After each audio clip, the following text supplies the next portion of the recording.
if you could all get seated, we can get underway.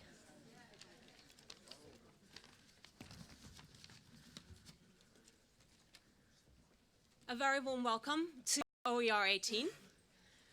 While you're all finding your seats, and before we get started, I think we need to watch a film.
Yeah, I didn't even know video stores like this still existed. Hey, how can we help you?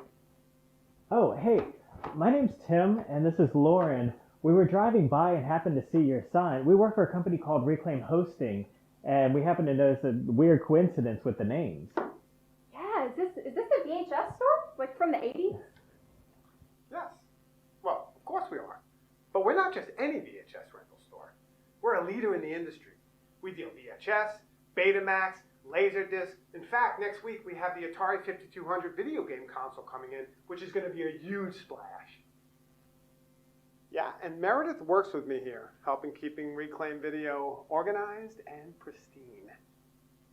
Nice to meet you. What is Reclaim Hosting? Are you all in the restaurant business?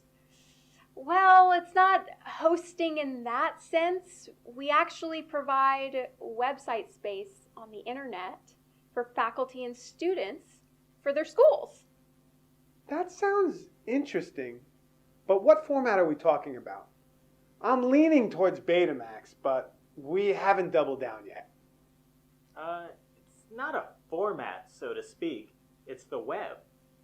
The web? Well, yeah, the World Wide Web, you know, the internet, you do have that here, right?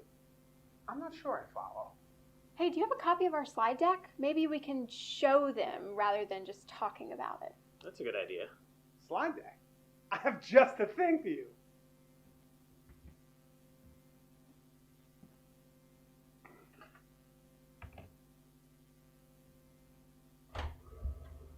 Oh, this is perfect, thanks.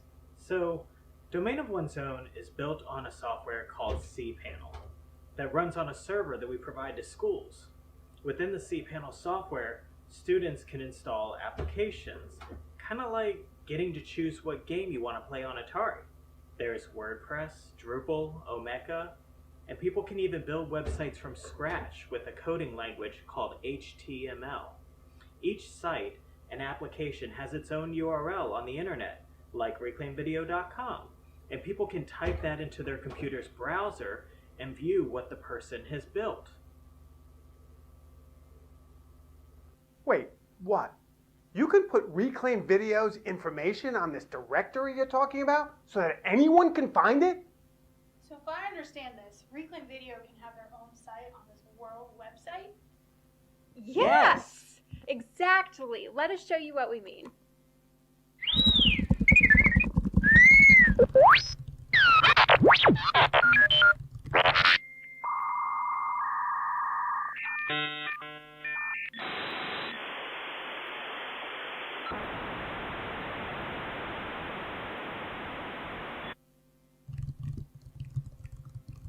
How did you do that so fast?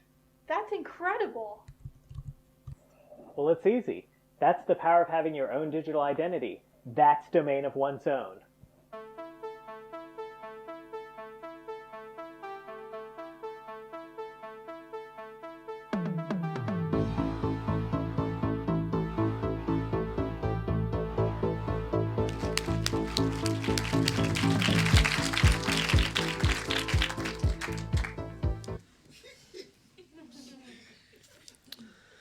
Well, I hope you agree that Reclaim Video got this conference off in true VHS style. But for all of you now, a very warm welcome as our conference gets underway properly. My name is Maren Deepwell, and I'm the Chief Executive of ALT, the organizing organization. And in a moment, I will introduce you to this year's co-chairs. But before we get underway, there's just a couple of things I'd like to make sure you all know. There's no fire drills anywhere scheduled throughout the conference. So in case there is an emergency, please follow site staff who will give you directions in all the rooms. Also, if you have any dietary requirements, and you made us aware of these at the time of booking, please make yourself known to catering staff in the area near where coffee was this morning, and we'll make sure that you get your meals and that we take care of all of your requirements. And together with my colleagues and all the volunteers who help make this conference happen, we're here to help. So in case there is anything we can do to make your experience better, please let us know either today and also tomorrow. Now, for those of you who were in London last year at OER 17, OER 17 finished with a real vow to make a difference. And I know that many of you were there and many of you made commitments to taking action throughout the year. Because OER is not just for those 2 days here when we all come together, but every day. And I wanted to give a big shout out to everyone who's taken action over the last year. We ourselves as an organization support OER and openness in education all throughout the year with your help. And it's fantastic to see us all come together to really showcase what's been going on. I think there is a lot of milestones that I wanted to mention, just a few of, because this year has been a really big year for us as a community, and there are many of you who've contributed.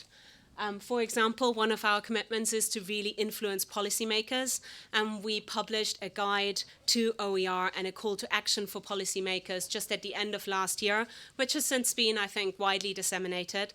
And thank you to all of you who've contributed, particularly Martin Weller, Joe Wilson, and Lorna Campbell. Also, we pride ourselves not just on promoting OER externally, but also practicing what we preach. So open governance in action is one of the things that we're really passionate about. And at last year's AGM for ALT, you could really see that in action. We also contribute to a whole host of external organizations, for example, the Mozilla Foundation, where we were at MozFest in 2017, talking about professional development and openness in learning technology. And OER 17's very own Josie Fraser became an honorary life member in recognition of her work in learning technology and open education last year as well. Also, I want to give a shout out to someone who can't be with us here today, Chrissy Naranzi, who many of you will know as one of a really prestigious open practitioner in the UK, and she won the Learning Technologist of the Year award last year. And I think it's fantastic to see wider recognition for open practice within our community. The Open Education SIG, led here by its officers and present at this conference, plays a huge part in that. But I think closest to my heart is the fact that ALT took ownership of its journal last year, and we became publishing partners with Open Academia to publish research in learning technology without a publisher after our open access publisher got sold to Taylor and Francis. I think it's a really strong testament to how much we put into practice our values as an open organization. And I hope that with the impact and the readership of the journal continuing to increase, that it will continue to become a more valuable resource for the community. So all I want to say on behalf of our organization that I have the privilege of presenting here today is that we value openness, but that we put those values into practice. Openness helps us as a membership body influence policymakers, increase the impact of research for public benefit, build a shared vision for the future of professionalization in learning technology, and grow our community of members. There's a few new members here who've joined as part of becoming more involved in OER 18, and to those of you specifically, a very warm welcome from me and everyone at ALT. So with that, I hope I've given you a flavor, not just of what's to come in the next 2 days, Vivian and David will do that now, but what we do year-round to make a difference and to support openness in education. And with that, please give a very, very warm welcome to our co-chairs.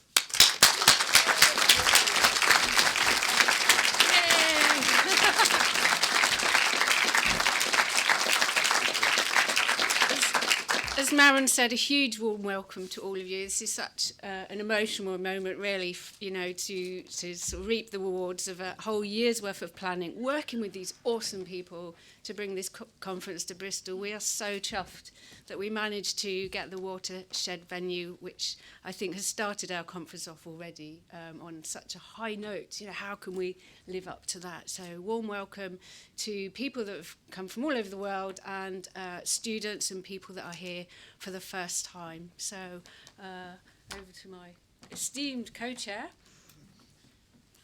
Hi. Thank you everyone for coming. As Viv says, really pleased to be in Bristol and here, and really pleased to have you all with us. It was always a dream as a co-chair of a conference, and I would strongly urge people to look into co-chairing in the future. It's a good thing.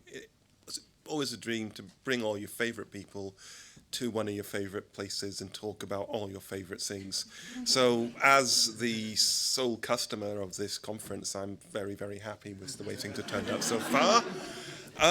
Our theme this year is open to all, which, like many conference themes, is something that can be taken in a number of ways. This year marks a number of important milestones for open education in the UK and globally. We hope there's going to be some chance for a little bit of looking back at where we've come from, and also to take a chance to look at, where we are now, and what are the issues that we need to address as a community to really bring the value of open to everybody working in higher education and beyond. Somebody pointed out to me this morning, this is an unusual conference in that it's not in a higher education venue. A lot of the delegates here don't work for a higher education institution. Neither of the co-chairs now do, of course. So I think this puts open education in a very interesting position as regards the wider work of academia. And I think I use academia there rather than institutions as a purposeful distinction. So I'd really like to surface some elements of that tension and that interest, as well as sharing all of the amazing work that you guys have been doing. Just a little pointer to some things that we're going to do over the next 2 days. Our closing plenary is going to be a bit different this year, and what we are inviting are 4 or 5 people that wish to give a lightning talk to come and have a word with me and David. So if you feel so inspired or you want to share an idea, all we ask is that you contribute 1 slide and you'll speak for 5 minutes in the closing plenary. So we'll be tweeting out more instructions around that over the next 2 days. And of course, because we've obviously stepped back into the 1980s, what conference would be complete without a raffle? We are in the UK. So we have a conference raffle, right? And I need to fetch the tickets because I've left them in another room. But you can pull out of a drum a free raffle ticket that we'll draw at the end of the day before Mamadou's keynote, and then we'll do another raffle tomorrow. And I think that would be cool and fun. And I think that's all we need to say. And over to David to introduce our first starring performer. Well, I mentioned there are anniversaries. This marks 10 years since the start of the UK OER programme, which I imagine, looking around the room, half of you may not have even heard of, which is exactly as we planned and hoped, and that is wonderful. And for those of us that have been involved since then, you will remember and will have frequently drawn on the amazing work of our opening keynote, Lorna Campbell, as a supporter and advocate within JISC CETIS, as was, and now CETIS more generally, working and doing some fantastic work in the library and surrounding areas at Edinburgh University, and a powerful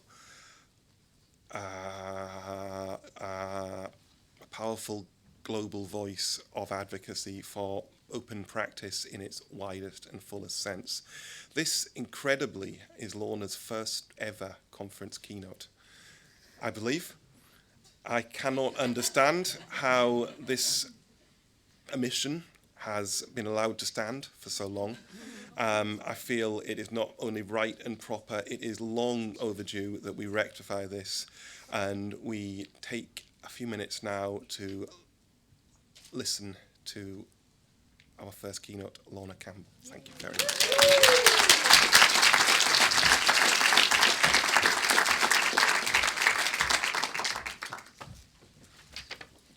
Thank you very much.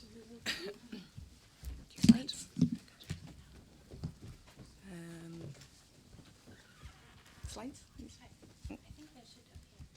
No. I know there's someone who will come and help us if they're. I think that's just like the one. I knew I the had, one slide I had to go rather than my one. forward. You're already on the right slide. I'm not. I'm sorry. Technical hitches. I'm sorry. We will need to wait for us. Wait a minute. This is the introductory. Yeah, I see we're on the right place, but it's not showing on the screen. That's my one there. See, I can do my own tech support. Look at that. Look at that. How awesome is that?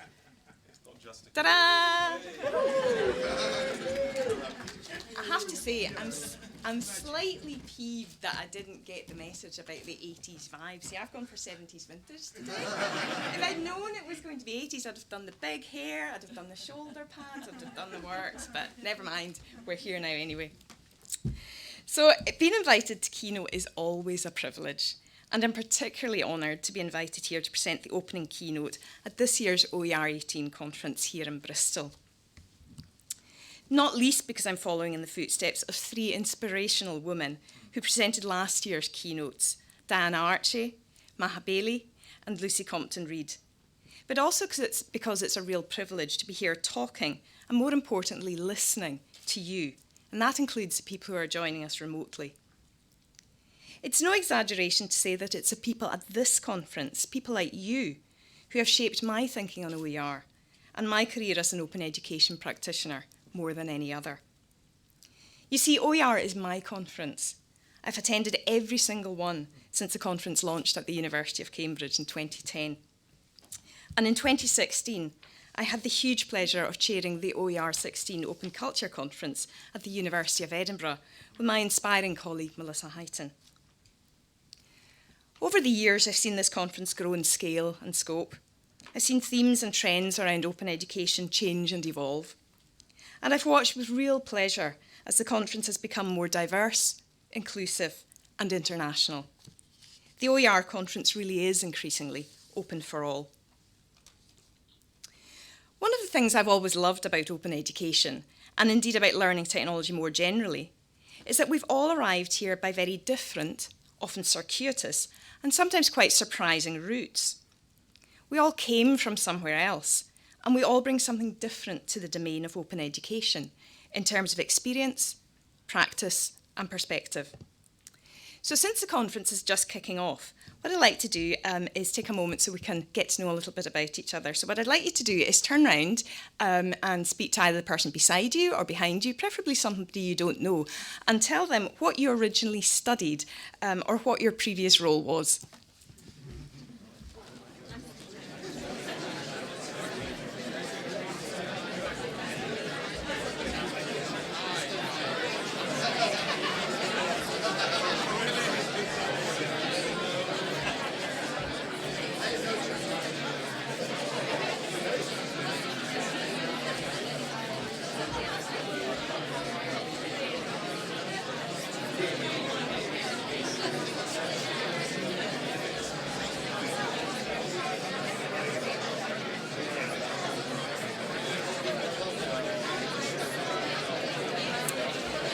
Okay, that's enough, folks. You can carry on that conversation later today and in the bar later on tonight, I'm sure. I knew that I would never get you to stop talking. Okay, so now you've all introduced yourselves, I should probably say a little bit about my own background. I started out not in education or technology, but in archaeology. This is meeting archaeology in about 1991. You can see I've ditched the beard since then. This is me working on the Trimontium Roman fort in the Scottish borders. And can I just ask, are there any other archaeologists here today? Woohoo! We've got another one. Awesome. What about historians? Any historians? One or two historians. I love historians. And this is just an experiment. What about English Lit graduates? Yeah, Anne-Marie was right. There's millions of them. 10 a penny. So I studied archaeology at the University of Glasgow, and after graduating, I worked as a professional archaeologist for 5 years before deciding it was time for a career change. After a brief foray into the commercial sector, where I worked for the first commercial multimedia company in Scotland, I came back into higher education in 1997 to work on one of the early learning technology projects funded by the Scottish Funding Council's influential Use of the Man's initiative. I've worked in education technology ever since, but I still have an active interest in historical research, particularly in naval history, the history of gender and sexuality, and sometimes all three together.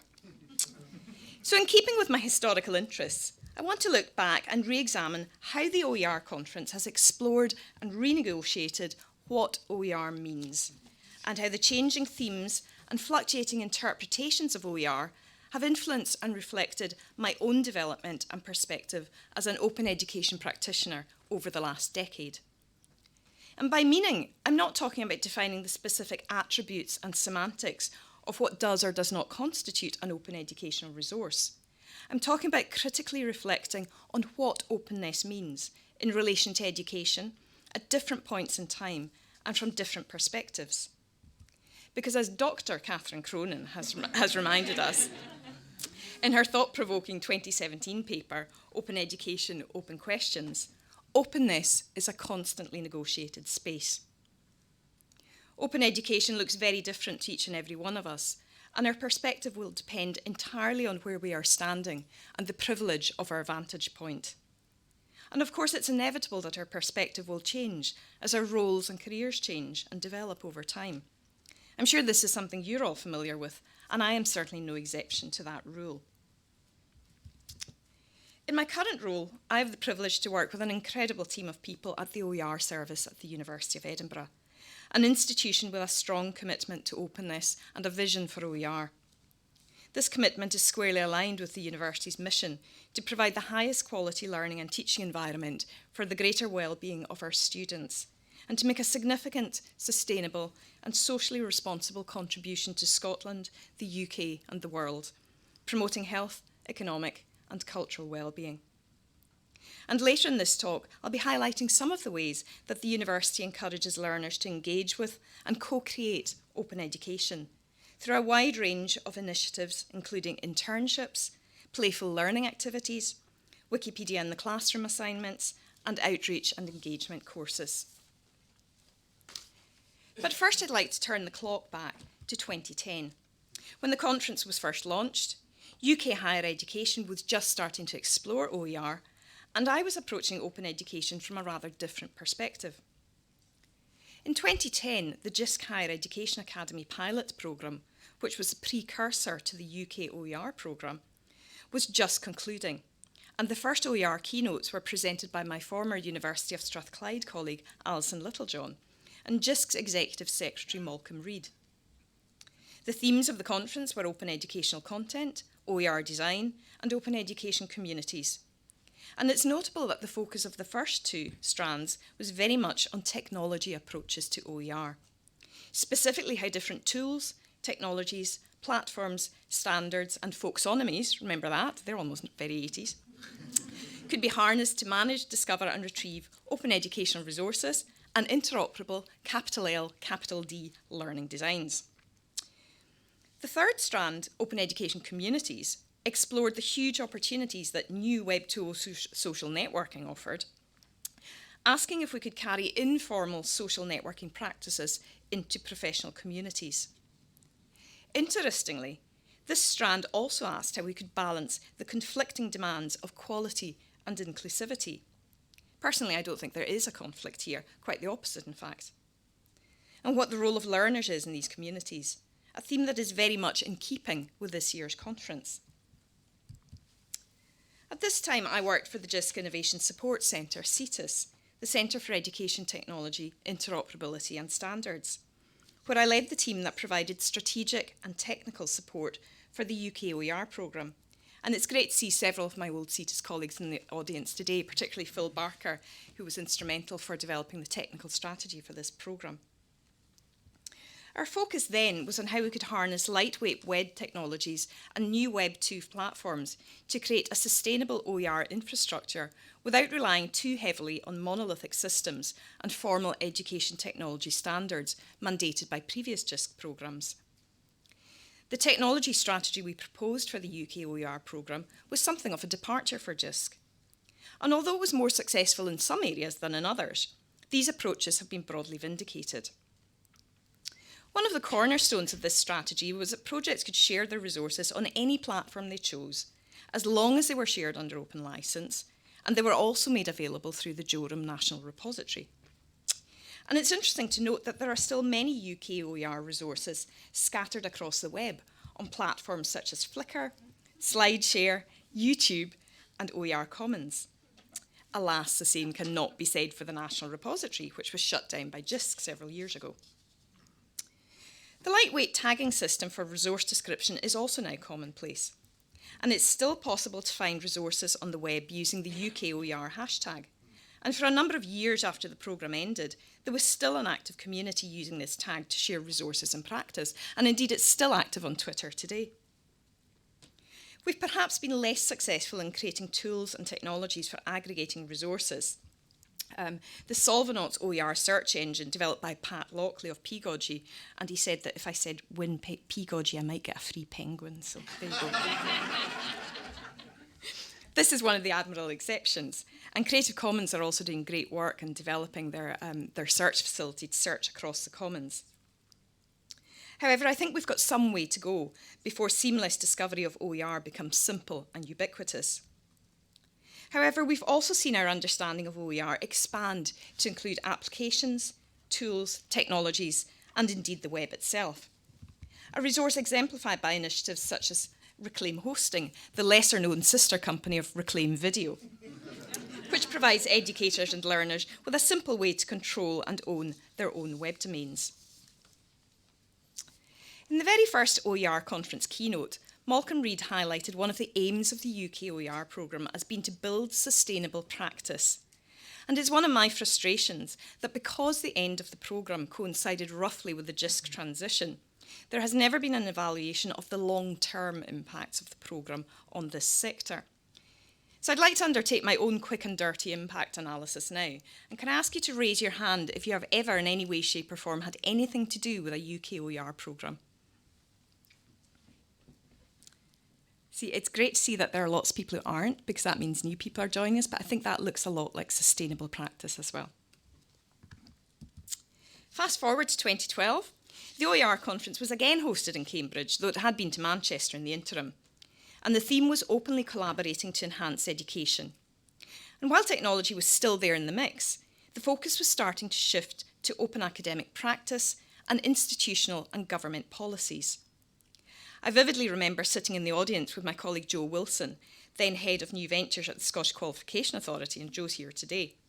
And we were listening to Sir John Daniel present a keynote about the UNESCO initiative fostering governmental support for OER internationally, one of the outputs of which was the influential Paris OER Declaration.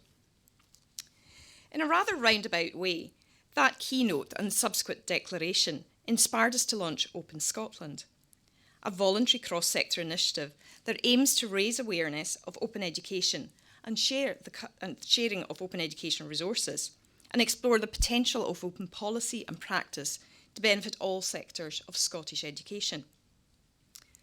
Open Scotland has been supported by a number of organisations over the year, most notably Alt Scotland and the University of Edinburgh. And it was through Open Scotland that we came together with colleagues to draft the Scottish Open Education Declaration, a community-drafted policy statement based on the Paris OER Declaration. Now, I'm not going to say too much about Open Scotland today, but I'd be very happy to talk about it if you want to catch either me or Jo later.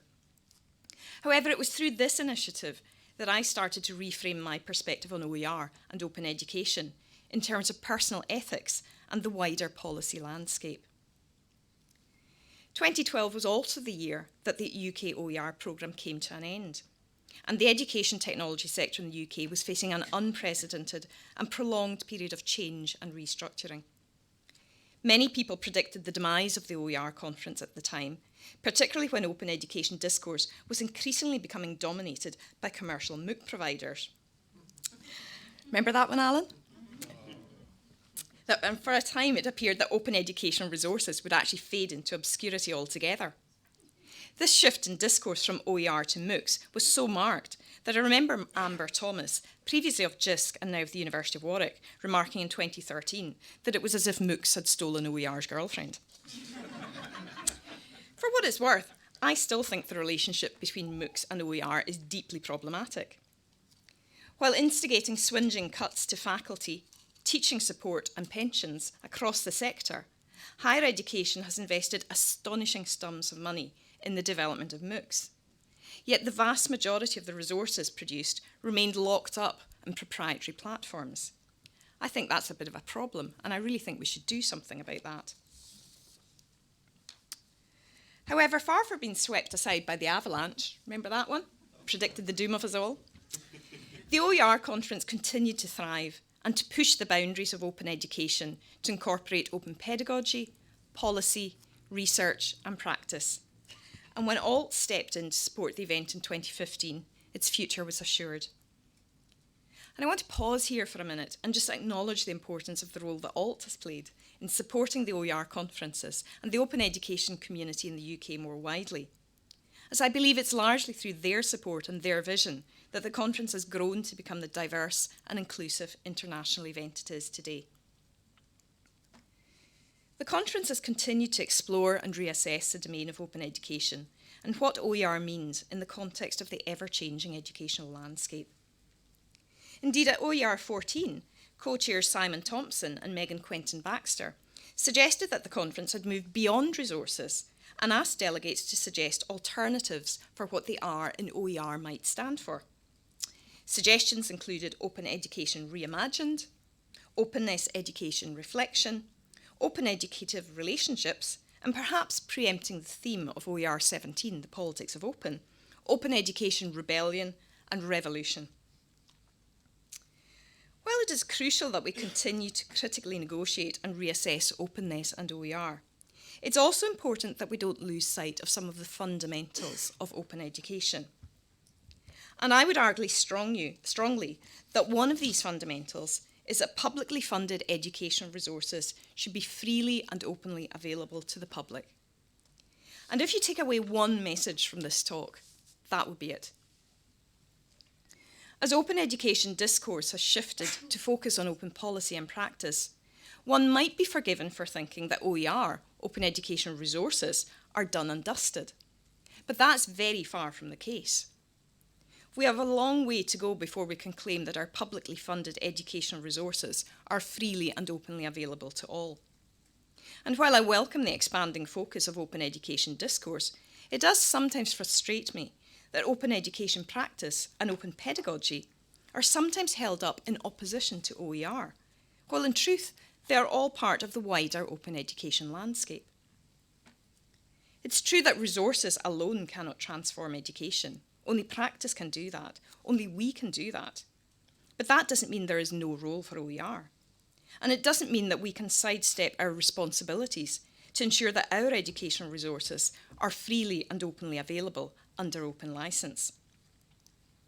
I see this as a personal ethical responsibility, but it's also a responsibility that institutions and government agencies must shoulder. Far too few of our publicly funded teaching and learning resources produced across all sectors of education are released under open licence. We really need to change that. We need to take action, because if we can't change that, then who can? This is one of the challenges that last year's UNESCO OER World Congress in Ljubljana sought to address. The theme of the Congress was OER for inclusive and equitable quality education, from commitment to action. And there was a strong focus on how OER can help to support United Nations Sustainable Development Goal 4 for quality education. The main output of the Congress was the UNESCO OER Action Plan. And central to this action plan is the acknowledgement of the role that OER can play in supporting quality education that is equitable, inclusive, open and participatory. The action plan outlines 41 recommended actions to mainstream OER and to help member states to build knowledge societies and provide quality lifelong education. In his summing up at the end of the Congress, UNESCO Assistant Director for Education, Shan Tang, said, "To meet the education challenges, we can't use the traditional way. In remote and developing areas, particularly for girls and for women, OER are a crucial means to reach sustainable development goals. OER are the key." These are laudable goals, and the OER action plan does help to articulate what my colleague Melissa Heighton has referred to as the value proposition for OER. We need to be clear about what problems OER and open education solve and what specific benefits they deliver. It's notable that the individuals, institutions and organisations that have really committed to opening access to their resources are those for whom the value proposition for OER aligns with their personal ethics, institutional vision, organisational mission or business model. Whether it's the Rijksmuseum, whose vision is to link individuals with art and history, Welcome, which exists to improve health for everyone by helping great ideas thrive, the National Library of Scotland, which aims to make a significant and lasting contribution to global knowledge and the memory of the world, the University of Edinburgh, whose mission is the creation, dissemination and curation of knowledge, open textbooks initiatives, which are founded on the belief that textbook costs should not be a barrier to education, the Wikimedia Foundation, which imagines a world in which every single human being can freely share in the sum of all knowledge, and of course the organisation that made this conference here today possible, ALT, whose core values are participation, collaboration, membership, independence and openness. These are all institutions and organisations that have placed openness at the heart of their business and have made a commitment to opening up access to their resources because the value proposition for OER aligns with their strategic mission. And I believe this is where policy can play an important role. By clearly articulating the benefits and value propositions of OER and open education, and being explicit about how these align to the mission and vision of the organisation or institution. Of course, it's important to recognise that the value proposition for OER will differ from place to place and will depend very much on an organisation's and institution's strategic drivers and priorities. In the US, where OER increasingly equates to open textbooks, it makes perfect sense for states and school districts to adopt OER in this form, because open textbooks offer huge cost savings for students. In the UK, the value proposition is slightly different.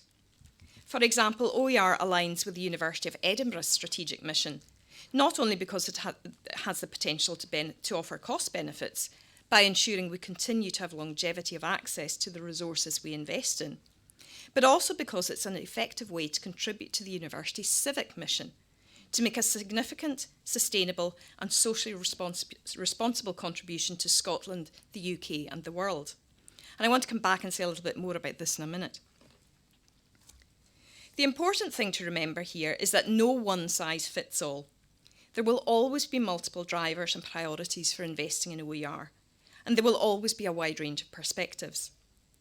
And this is one reason why it's important that when we talk about open education and OER, that these discussions are inclusive and accommodate multiple diverse voices and viewpoints. And I've been really encouraged over the years to see the very real and tangible efforts that the OER conference has made to ensure that it is welcoming, accessible, inclusive and diverse.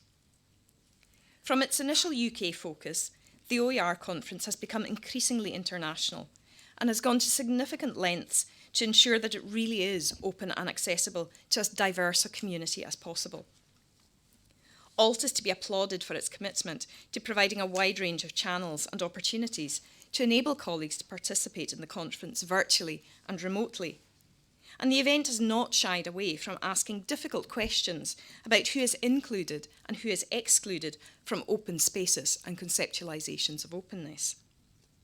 And this is important because those of us who are privileged enough to participate in this wonderful open community need to remind ourselves that while openness may be a personal ethical choice for some of us, or a sound business investment for our institutions, for those that are oppressed, excluded, or marginalised, openness may be an unattainable privilege, or it may even be a threat.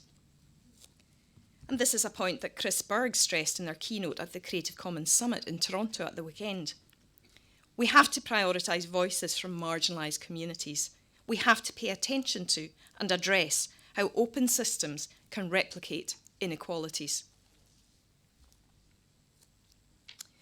One perspective that has sometimes been missing from open education is the voice of the learner. That's not to say that the conference has not made an effort to ensure that the student voice is included and represented. 2 officers of the National Union of Students have presented keynotes: Tony Pearce, standing in for Rachel Wenstone at OER 13, and Wendy Carr at OER 14.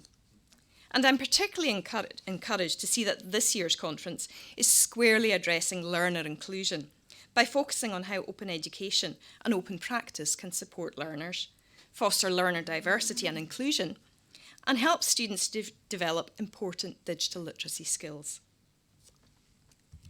At the University of Edinburgh, students have always played a key role in shaping the institution's vision for openness.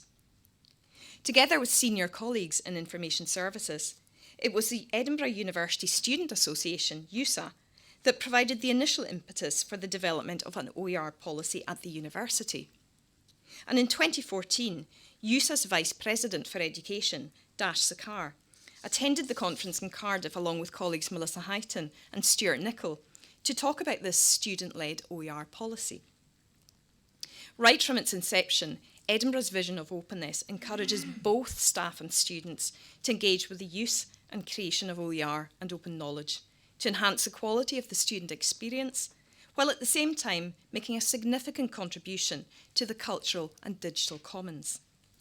And I'm delighted that USA's current Vice President for Education, Bobby Archer, is attending the conference this year, along with several of my amazing colleagues from Information Services, Charlie Farley, Ewan McAndrew, and Anne-Marie Scott, who will be presenting papers highlighting examples of innovative open education initiatives and creative student engagement across the university, including Wikipedia in the classroom assignments, student and community OER creation, and OER for access and activism in cultural heritage.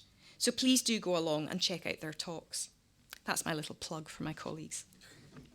But I don't want to steal their thunder, but I do want to highlight just a couple of examples of how we engage students in OER creation at the University of Edinburgh. A number of studies have shown that lesbian, gay, bisexual and transsexual health is not well covered in the medical curricula. However, knowledge of LGBT health and the sensitivities needed to treat LGBT patients are valuable skills for all qualifying doctors. The LGBT Plus Healthcare Project, which involved a team of undergraduate medical students, sought to address the lack of teaching on LGBT health through OER.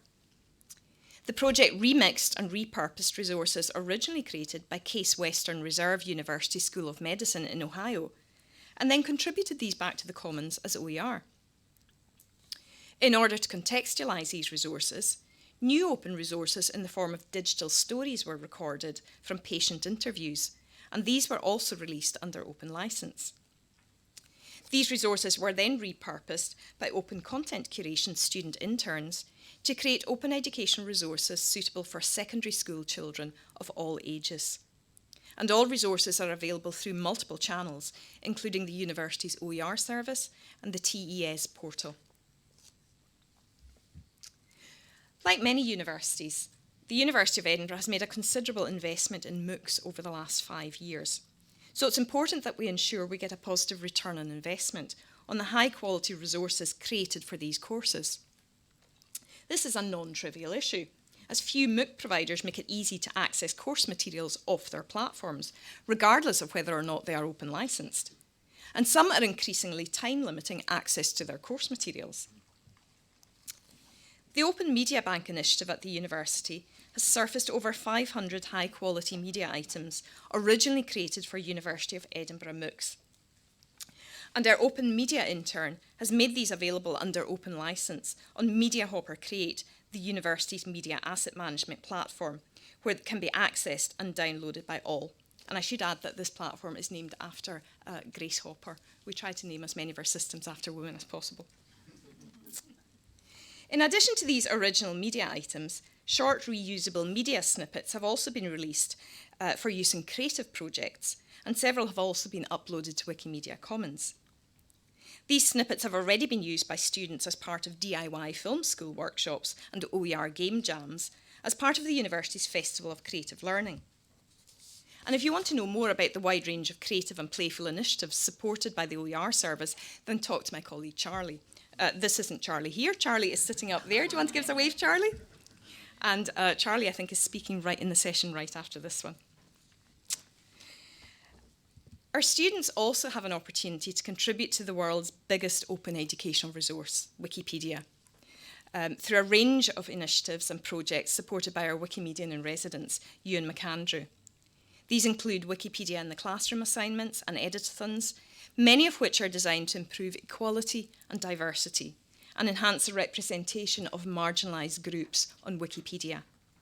And Ewan will be presenting a really inspiring talk this afternoon, which includes many of our diverse student voices reflecting on their engagement with Wikimedia. And I can highly encourage you to go along and hear that, because some of the students' testimonies are really inspiring. And once again, it's really great to see such a strong presence from Wikimedia here today. Can I ask all the Wikimedians to put their hands up? Look at that. Now you know where they are, where to find them. Grab them and talk to them at any stage. Open content curation student interns play an important role in OER creation at the university, helping to repurpose and share resources created by staff and other students, while at the same time developing their own digital literacy skills. And I should add, these are paid internships. We're now in the third year of this internship, and the feedback we have received from the students has been nothing short of inspiring. And I want to read you a quote from Martin Tasker, an undergraduate physics student who worked with us 2 summers ago. If you've heard me speak recently, you'll probably have heard this quote before. In fact, you may have heard it several times, but I make no apology for sharing it again. In a blog post titled "A Student Perspective on OER," Martin wrote, "Open education has played such an integral part in my life so far, and has given me access to knowledge that would otherwise have been totally inaccessible to me. It has genuinely changed my life, and likely the lives of many others. This freedom of knowledge can allow us to tear down the barriers that hold people back from getting a world-class education, be those barriers class, gender, or race. Open education is the future, and I am both proud of my university for embracing it and glad that I can contribute, even in a small way. Because every resource we release could be a life changed, and that makes it all worthwhile." And ultimately, to me, this is what openness, open education, and OER is really all about. I strongly believe that engaging learners and equipping them with the digital skills necessary to participate in open education is key to ensuring that OER and education is collaborative, diverse, accessible, and participatory. Because openness is not just about attributes, definitions, and licenses. Openness is also about creativity, access, equality, and inclusion. And ultimately, openness is about expanding access to education, supporting social inclusion, and enabling learners to become fully engaged digital citizens. Over the years, my own journey as an open education practitioner has followed a similar trajectory to the OER conferences. My focus has shifted from national technology strategy to institutional policy and practice, and personal ethics and politics. One thing that has not changed, however, is that I still believe passionately that open education and OER are necessary to provide diverse and inclusive education and to ensure that education really is open for all. Thank you very much.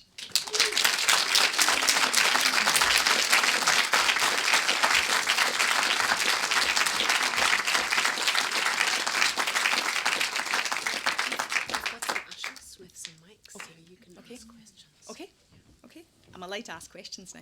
Or you're allowed to ask questions. I'm not. Can I ask questions too? I can see people now take my glasses off as well. Can't see anybody with these on. We have some mics somewhere. Yeah, we've got mics. Okay, does anyone have any questions?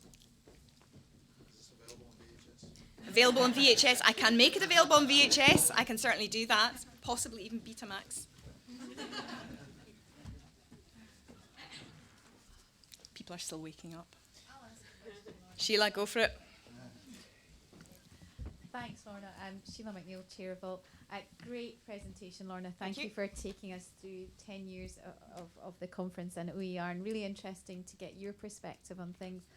I don't really know if this is a question, but maybe just get more of your input. How do you get other people to get involved? We're all in here, and it all seems to make absolute sense, but I still struggle with some people who just don't see the point of it. And I don't expect you to have an answer, but I think we do. There's something about the language and things that seem blindingly obvious, particularly some of the things you were pointing out about inequalities and access, and that quote from that student. I don't really know what else to do, but how do we do it? It is difficult. It is difficult, and I think all we can do is just keep hammering away at it. And I think we do have to be careful about the language we use as well. And I think, I can stand up here and sort of say openness has to be inclusive and participatory and all the rest of it. That kind of language doesn't wash with a lot of people. So I think it does in a way almost come back to this, what is the problem that OER solves? And I think if you can take it down to that level for people, some people will get the big vision. For some people, if you communicate the greater good, the civic mission to them, they will get that and that will inspire them. But for other people, they may not just have the bandwidth or the time to even think about that. So I think maybe what we need to do is think about what are the very practical issues that OER can help solve. And I think if we can do that, then that actually starts to open the conversation. But I do think that when we are having these conversations, we need to mind our language because we are engaging in a discourse here and we are familiar with this discourse, other people are not. And that doesn't mean talking down to people, not at all, quite the opposite. I think we need to be sensitive to other people when we are trying to advocate for OER and open education. So, yeah, it's not an easy one, but I think we just have to keep plugging away at it. Paul, or who's over there? I can't see who's at the back. Oh, it's Mark. Sorry, it's Mark. On you go, Mark. Okay. Mark Johnson, University of Liverpool. Hello, Mark. Hi. I think what is the problem that openness solves is very important, but maybe more important is what is the problem that closedness solves? We don't understand that, it seems to me. Yeah, no, I think that's a very valid point, and I think that we can't just go around saying, yay, make everything open, do it now. There are some things that it makes sense to keep closed, and there are many different, it's like I said, there are many different reasons for participating in openness, and I think just sort of saying a blanket, everything must be open, is not always helpful, because there are many reasons why sometimes it's not appropriate to be openness, because one of the key aspects of openness and closeness is privacy. And I think we all know the importance of being able to control privacy and access, and I think we've really seen the sharp end of that recently. And all these things are all bound up together: openness, closeness, intellectual property rights, privacy, identity. And this is hard stuff to negotiate. It's not easy to pick your way through all these things. So I think, again, we have to be sensitive to knowing when there are times when closed is the right answer, and we have to be sensitive to that and appreciate that. But there are many times when open will solve more problems, but we do have to appreciate that sometimes openness will not benefit individuals, and as some of the keynotes at the Creative Commons Summit mentioned, sometimes openness can indeed even be a threat. Paul? Absolutely great talk. Thank you. And you mentioned one particularly interesting thing, which I think comes back to Mark's institution as well. You mentioned the role of openness in the civic mission. Now, if you read papers on business models for OER, not only mine, but generally, the civic mission is, oh yes, it's a civic mission, right, let's get on to something interesting like the business case for MOOCs or whatever. And I think there's a very interesting aspect of this for research universities, which by definition, especially universities like yours and others in the Rust Group, have to take a global view, or are told to take a global view, or do take a global view. You know, and yet the civic mission is very important. And this, I think, is true despite the, dare we say, quirks of the funding system in certain countries and not in others. I think it's something that a lot of research universities could agree on, as well as others. So what lessons are there from what you do at Edinburgh that might apply to other nearby countries to Scotland? Yeah, I mean, this is something that we are very much considering at Edinburgh. And I mean, I've been talking about specifically about OER and open education. But the work we do at Edinburgh is part of a much wider open knowledge drive at the university. And one of the projects that I was involved in last year was looking at how we can help to disseminate open access outputs beyond the academy. Because, I mean, open access mandates have ensured that, you know, there's a vast majority of research made available openly to the general public. But it tends not to get out there. It tends to be shared within academia. There have been fewer initiatives about pushing that stuff out, whether it's to entrepreneurs or private individuals, creative individuals, small to medium enterprises. And one of the projects that I was involved in was looking at how we can use OER to try and disseminate open access research beyond the university. And we created and filmed some little case studies about creative individuals and authors and small to medium enterprises, about how they engaged with open access research outputs, and also filmed some case studies with librarians and colleagues around the university about how people can find these resources, because quite often people don't know how this stuff is disseminated.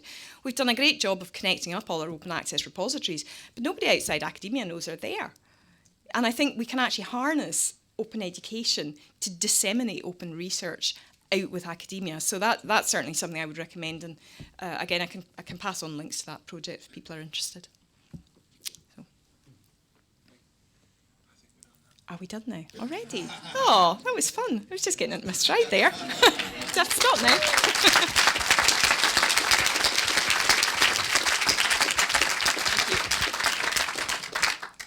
I did not want to stop that, so that was difficult. Thank you again, Lorna, for a great opening to the conference. A lot to think about, a lot to mull over, and a lot of challenges in there for all of us to consider. So we've got a half-hour break now before we return to the sessions. This is absolutely a chance to come and find Lorna and ask her more stuff. This is a chance to continue, indeed, yeah. This is a chance to continue the conversations that you started during a keynote with the people you've been sitting next to. We've got a small number of gifts for Lorna that we would like to present to her quickly as a thank you for her hard work in preparing.